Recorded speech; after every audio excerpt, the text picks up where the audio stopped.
people you were. Oh, my kind of people suffer. Oh, my kind of friend, please.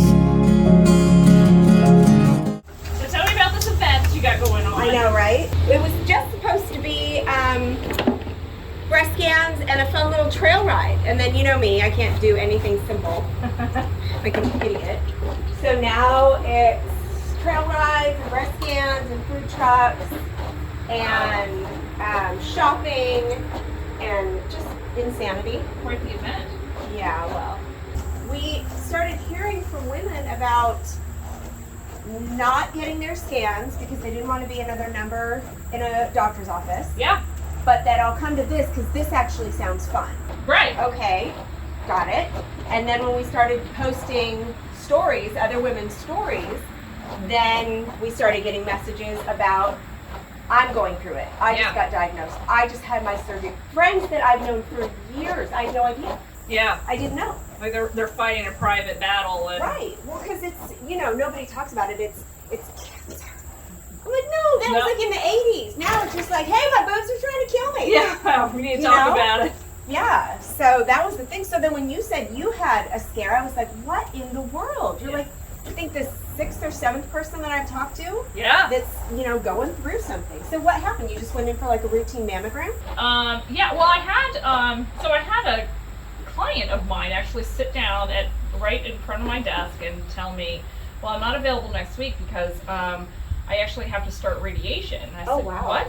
And she's like, yeah, I found out that I have breast cancer. I said, oh my gosh. And so Kind of wakes you up, right? Yeah, because you know my cancer story started when I was a senior in high school when my sister had it. Okay. My sister is 10 years older than me and living in Germany with her husband, trying to get pregnant. My brother-in-law swears that the fertility drug that she was on kind of accelerated maybe the diagnosis, and so she was 28. Wow. And got diagnosed with breast cancer? Breast cancer in Germany, and then he was in the military, so thankfully the military allowed them to come home. Yeah. And we were in Ohio, which she went to Cleveland Clinic. She went through a bone marrow transplant. She had, you know, everything. Wow. The very last thing that she tried was a nutritionist. Okay.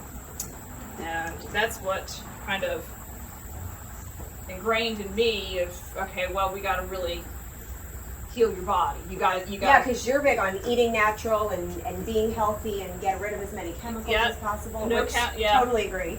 So, not that I don't cheat, but yeah, I mean, I'm not perfect by no I means. need to do better. But I'm just consciously aware, and so.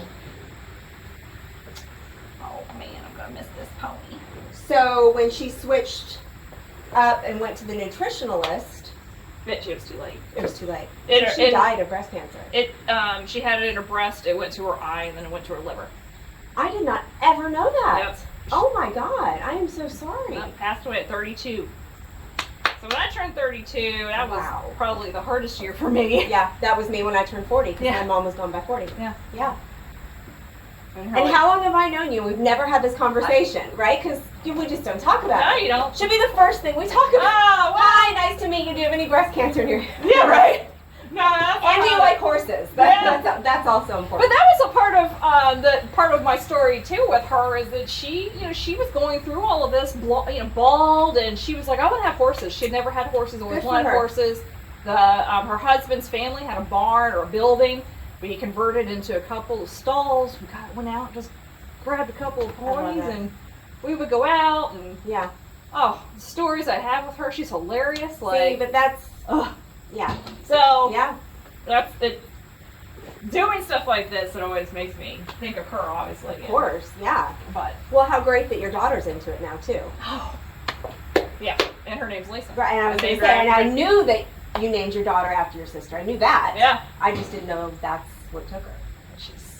funky as my I love sister ever was. it. I so. love that. Gosh, how cool. So that's years ago. So then your friend says, hey, I have breast cancer, a client. Yeah. And you go, huh. Or were you already scheduled to go and I was scheduled to go. Okay. And so I went in, did a routine, thing, and they called me back, which was, frightening. Bro, I've done it 3 times. It, 3 times where not just we think we see something come back, but even on the second mammogram, we're going to have to go in deeper. yeah. We're going to have to what? Yeah. Why? What is it? Well, we don't know. And that's what I don't like. Yeah. You can't tell me, then you're the wrong person to call me. I want answers. definitive answers. Okay, well then you have to come back. We have to do it again. Yeah. So, how long from your mammogram to that phone call?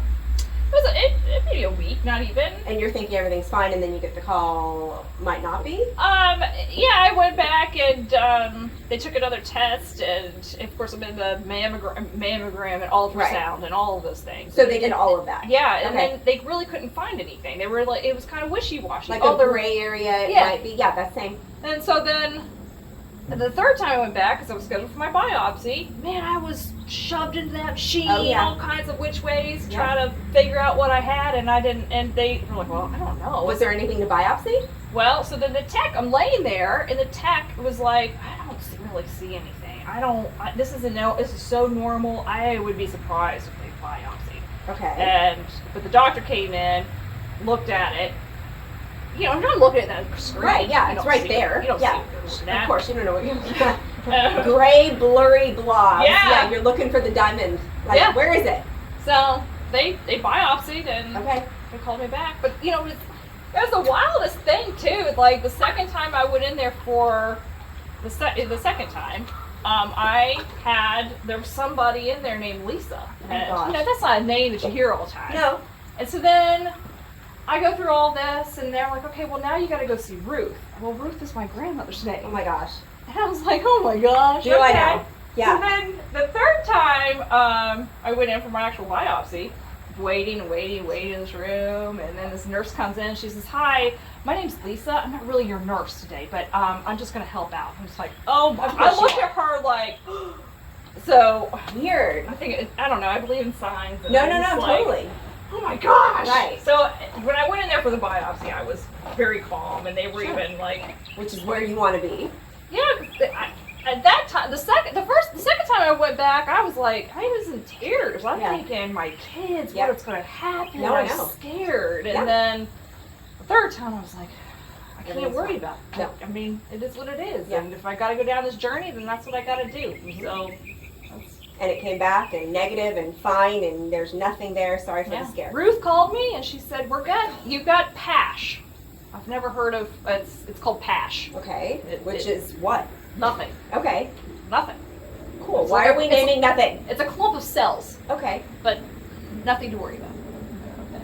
Are we going to watch that every year to see if it becomes So something? they put this thing in me every time I go in, Yeah. that they biopsied that area.